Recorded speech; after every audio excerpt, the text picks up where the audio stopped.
ever. Have you ever seen God take somebody down here and come tell the head what they're supposed to do? No. I found that to be so incredibly arrogant. Have you ever known God to take somebody that's down here and hold the head accountable? See, folks, this is part of what's going on. I can tell you in the conversation that I had a little earlier today, part of the problem that Susie, or excuse, pardon me, that Joni Lamb may be facing is being trapped in a theological ecosystem that simply cannot admit when they're in a bad spot. That's possible. I don't know that to be the case. But if Joni Lamb, see, I'm still thinking about, the video doesn't kick out the PDF. So anyway, if Joni Lamb is fighting for her life physically, and I sincerely pray that she get things turned around with her health and that she repent and that she get her health turned around and that she gets healed. I sincerely pray that. I have my questions. But a problem that visible ministry in that space can find themselves in is that they are trapped in an ecosystem that can't reach out and say to the world, I'm in trouble. I might be dying here. I've got a real battle on my hands. There's like a pride. You can't admit that you're dealing with certain things. Now, is that what's going on? I don't know, but you heard the pride and the arrogance of Susie.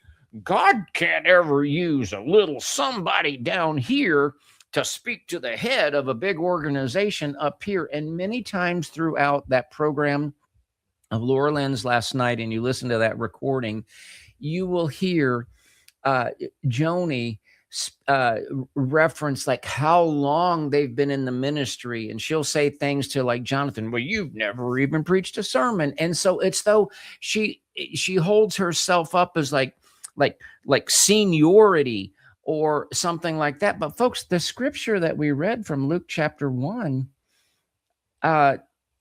Elizabeth, the old, well along in years, Elizabeth married to the old man Zechariah, had no trouble giving honor and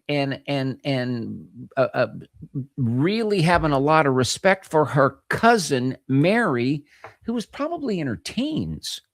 And so, no, Susie Lamb is not the mother of Jesus, just in case you were wondering if I was going there. I'm not going there.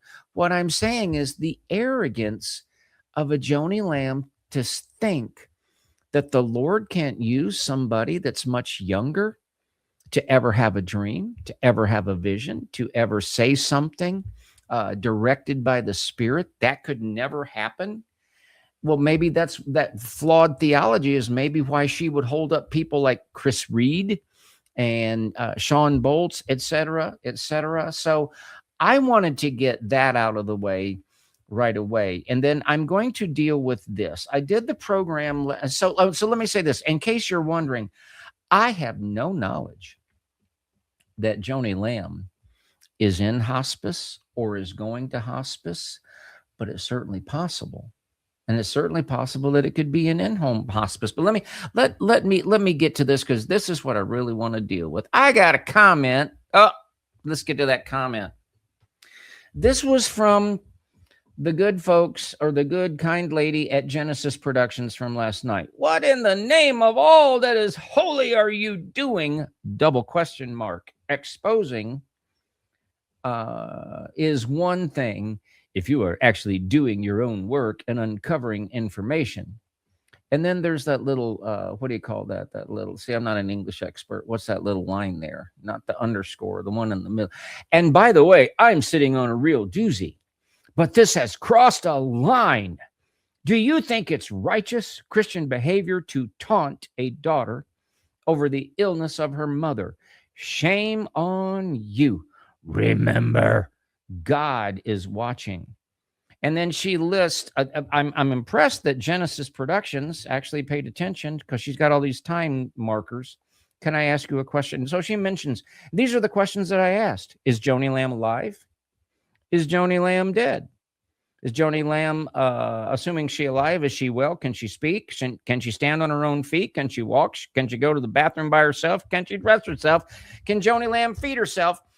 These might seem, and so she's quoting me. And so I want to spend a few moments dealing with the notion that people want to control the narrative. And I'm a little surprised that Genesis Productions somehow thinks they can impose, like, you've crossed a line, like she's the recognizer of some invisible boundary, some moray, some ethic. And I just want to say, sweet cheeks, there ain't no line that was crossed. People ask questions, and we will ask questions. Is your first name Jenny? I can't help it, Jenny, but I was thinking, Jenny, Jenny, Jenny, Jenny, you ain't going to take the right to ask a question away from me. And you're not going to take it away from anybody, I hope, but you're not going to take it away from me. And it's a very reasonable question. And you know who else would agree with me, Jenny, that my questions are very, very reasonable questions? Questions that people like yourself ought to be asking. By the way, what is this? Exposing is one thing if you were actually doing your own work and uncovering information. Well, honey, I got some news for you, dear. I've done a lot of my own work and a lot of my own uncovering. So I don't know who you be talking to, but we do a lot of uncovering and a lot of work here and a lot of, truth digging out. But something else we do, Jenny, darling? We comment. Oh, yes, sweet cheeks. We comment. We have opinions, happen to be right almost all the time, and we express them.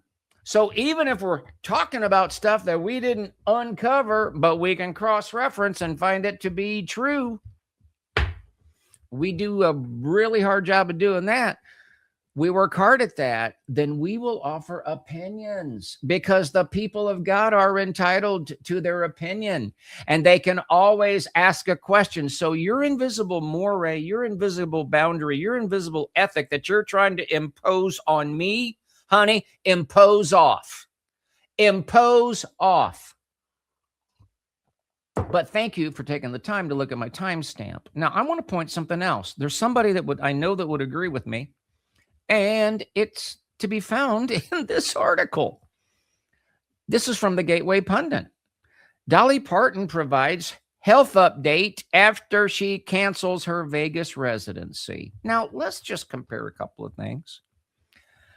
Dolly Parton is a big deal and been in the public eye since I was a little kid. She is a huge mega superstar, owns Dollywood. She's been around for a long, long time. She got a lot of money. She really probably don't have to answer to anybody about anything if she don't want to. But you know something that was important to Dolly? When she canceled this gig in Las Vegas, Dolly felt like it was important to give an update. She provided a health update. You don't believe me? See, I took the PDF out. Your prayers are working, y'all. Watch this. Well, hey there, it's Dolly. And I'm here to give you an update on a few things going on in my life. First, it's concerning my health. And I have some good news and a little bad news. But the good news is I'm responding really well to meds and treatments, and I'm improving every day. Now, the bad news is it's going to take me a little while before I'm up to stage performance level, because some of the meds and treatments make me a little bit swimmy-headed, as my grandma used to say. And of course, I can't be dizzy carrying around banjos, guitars, and such on 5-inch heels. And you know that I'm going to be wearing them. Not to mention all those heavy rhinestone outfits, the big hair, my big personality. Lord, that would make anybody swim-headed. Well, y'all, this goes on for about 5 minutes, but Dolly is very, very sweet and self-deprecating. But you know what? She felt like it was appropriate and like maybe even necessary to give her public an update. I would say, Jenny, darling, that's like speaks to like a convention of sorts, like a societal norm. And I think one of the reasons that she gave that update is because otherwise people would ask questions and maybe they'd have to cross the line. But I was really intrigued by this direction that Jenny took. And so I did some research and then I just decided to cut and paste a few notes. And folks, I'm going to go through this. And you might find it boring. I don't. To me, it's fascinating because if there's one thing that I would like to be able to contribute to this discourse that's going on is empowering the people of God. You always have the ability to ask a question. And if you feel you're in an environment where you can't ask a question, that is not a safe place to be. And it's a very mind control place to be. But anyway, I just want to kind of go through these things. So hope you find it interesting. I do. What Jenny's comment is really doing is, one, reframing my question as immoral. I asked, where's Joni? What's her condition? It was reframed back as, you are taunting a daughter about her mother's illness. And see, that's a category shift, folks, from public accountability to personal cruelty. I got news, Jenny, darling. I'm not being cruel. I'm asking a sincere question. I'm pointing something out. That's what I am doing. Number two, it's invoking a spiritual authority to shut down the question. Shame on you. God is watching. That's not an argument. That's moral pressure, Jenny.